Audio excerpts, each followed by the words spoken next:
David?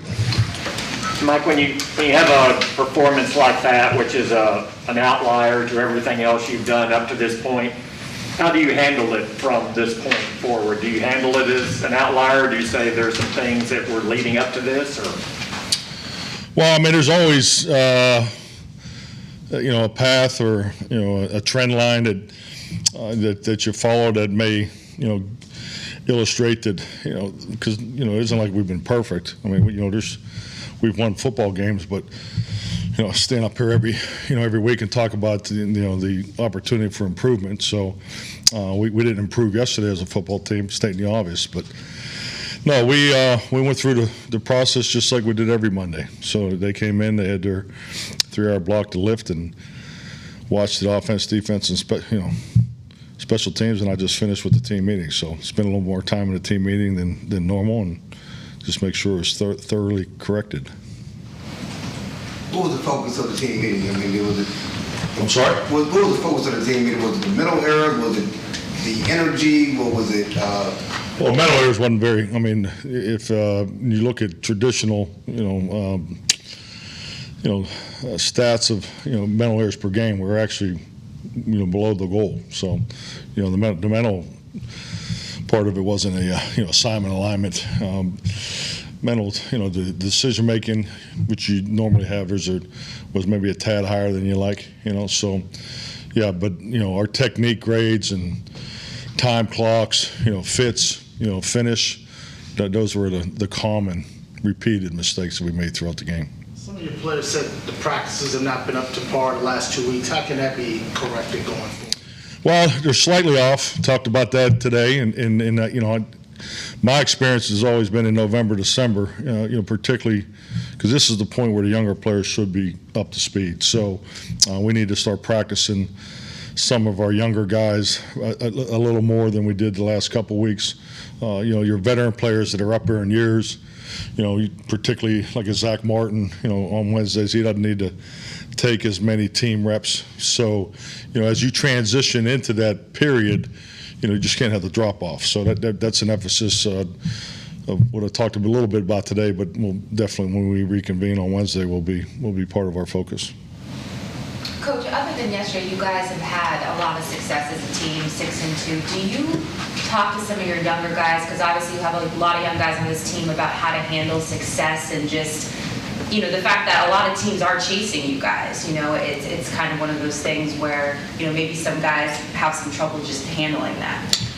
Well, we talked to the whole team about handling success, but the big thing with the younger players, and it's one of the reasons why we continue with the young player meetings, is just to make sure that they're always getting through this is the first time for this or first time for that.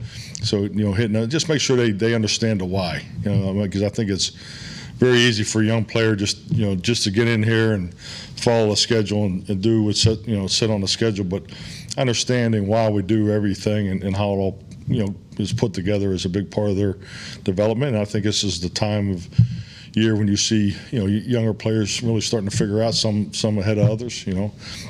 Mike has been very productive. He's had a lot of opportunities, so he's obviously ahead of some of the other guys.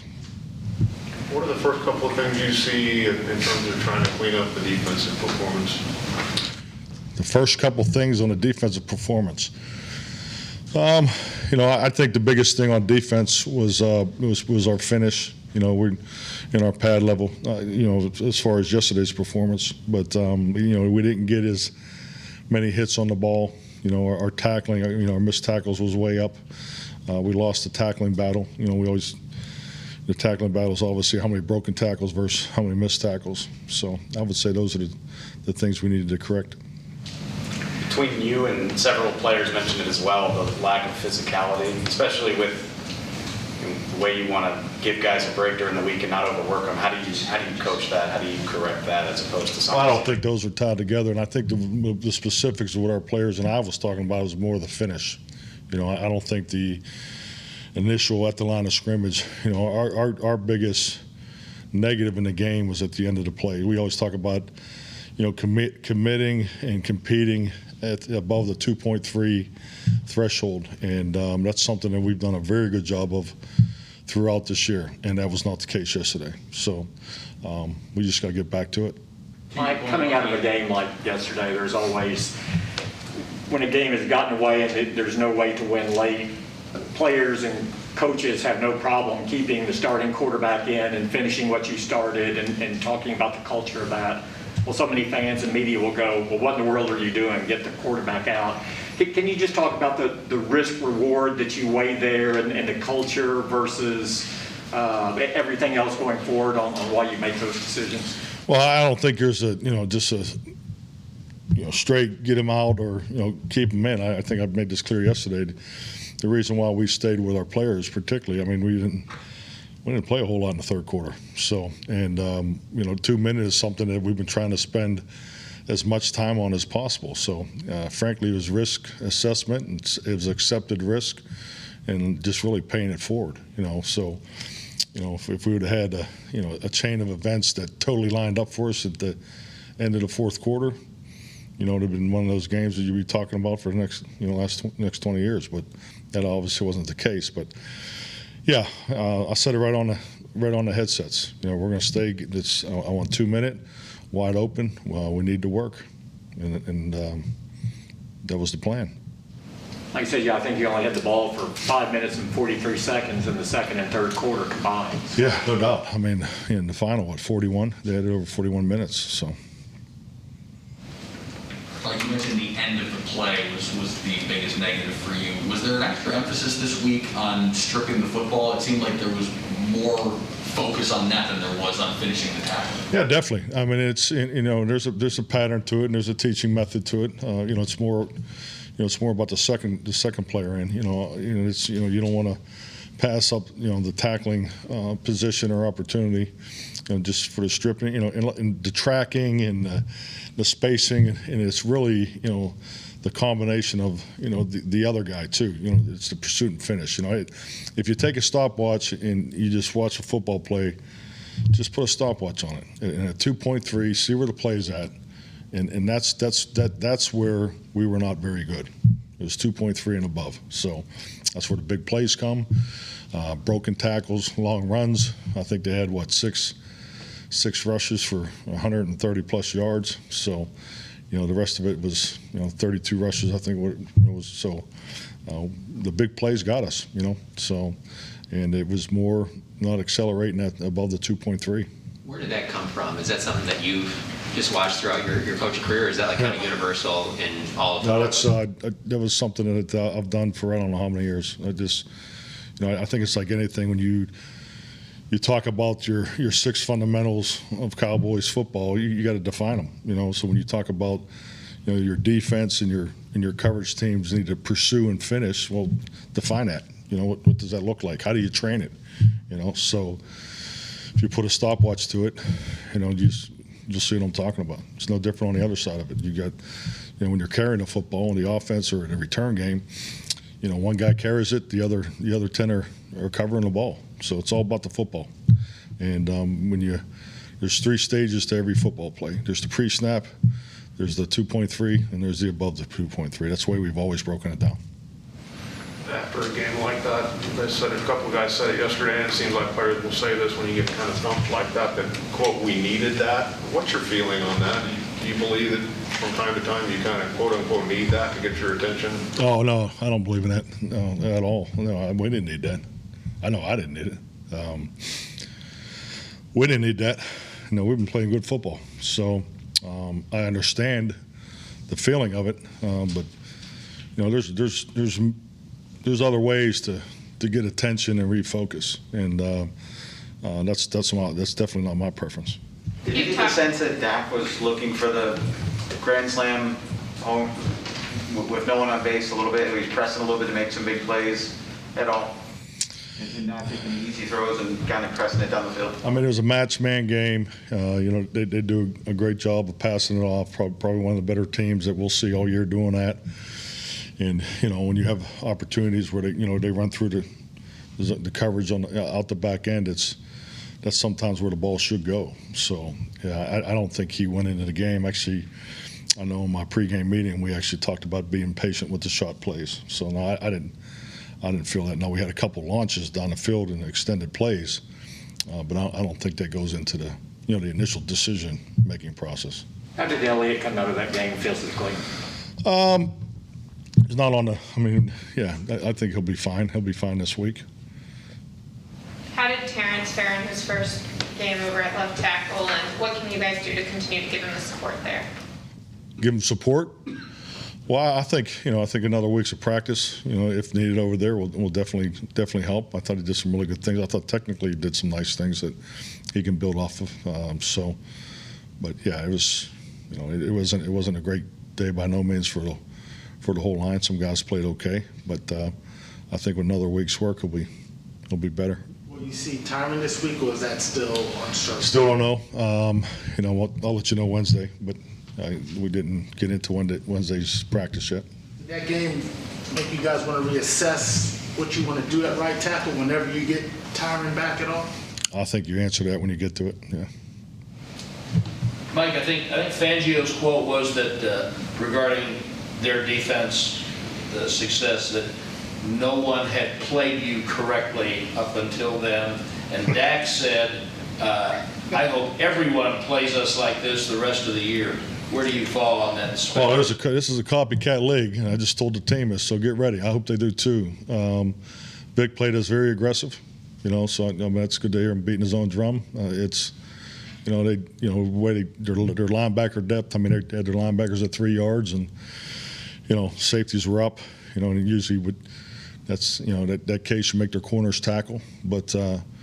Yeah, it's they played us aggressive. They went for it, and I think you want that from the other team. So I agree with Dak. Can you speak to your aggressiveness on fourth down, especially earlier in games, and even this season? I think your 14 attempts lead the league, and you definitely lead the league in the first quarter of games with fourth down tries. Why do you want to come out in those situations aggressive? I think it's more than that. I mean, it's not just it's fourth down. You're talking about 4th and 1, 4th and 2. We were in very favorable down and distance, throughout our opportunities there early. I mean, 4th and 1 and 4th and 2, I have great confidence in our offense. So, I don't necessarily look at going for it on 4th and 1 as being aggressive. So, but if that's the way the stats line up, then I'm fine with the aggressiveness of it.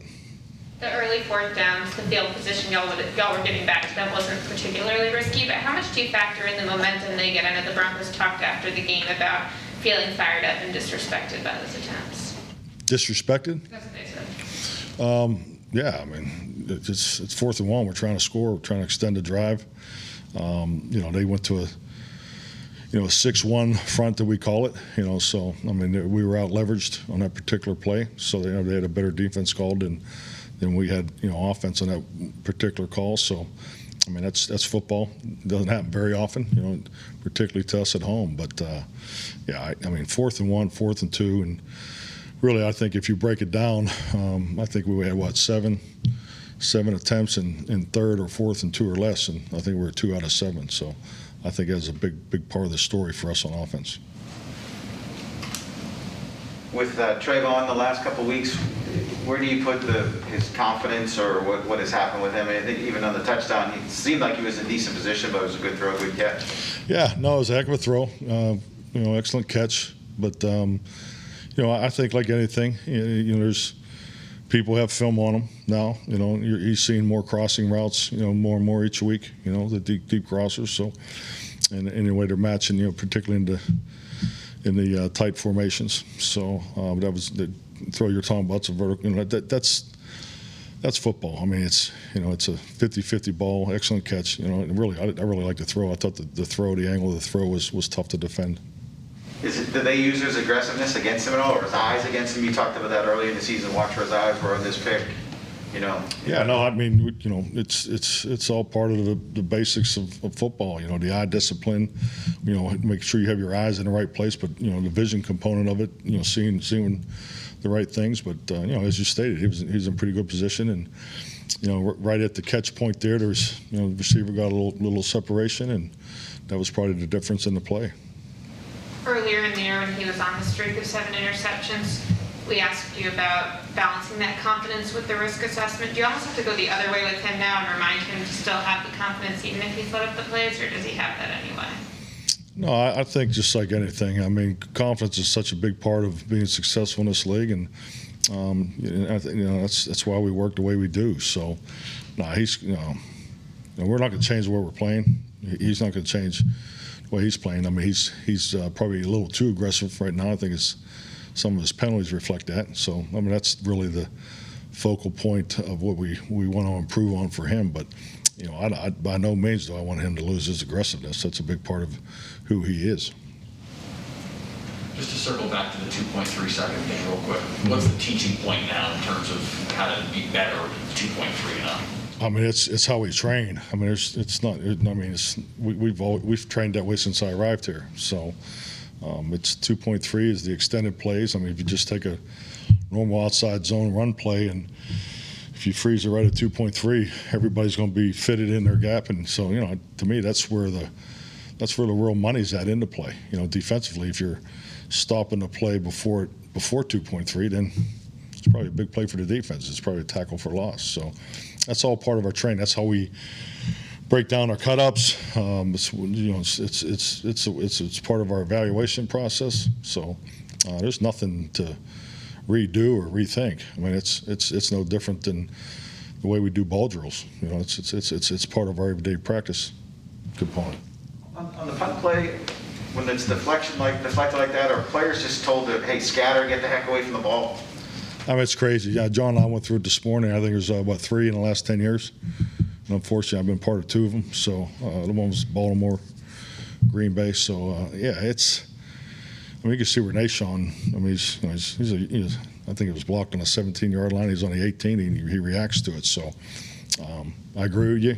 You like to see the rule change, but what are you going to do? You said Zeke came out of the game okay. Were there any other injury or COVID updates today? Nothing to report, no. Michael Gallup, what do you anticipate of his status this week for you? He'll be full practice Wednesday, and hopefully he has another great week. So. And the other guy, Gallimore and DeMarcus, do you anticipate any on-field work for those guys this week? Yeah, DeMarcus is on. I mean, he's on the field with Britt, if that's what you're referring to. Yeah. Not starting his window. Oh no, not start the window this week. No, I don't anticipate that. Tristan Hill or Zeke? He'll be similar to Michael. Is he up now this week? Is there a particular day where you have to make a call on Tristan? Depends on exactly what day we started. I don't know that totally offhand, but he obviously has 3 weeks. Yeah. What did you like about how Mike and Osah got to the quarterback yesterday, or at least went 3 points? I mean, I think those guys are. I mean, obviously for rookies are doing a really good job, but they've been playing enough football that I think the overall stand. Micah was productive, but he's. I think the whole defense as a whole would tell you that we didn't perform well enough, in the later part, the finish of each play. So, good to see their production, but definitely can improve. Thank you. Thank you.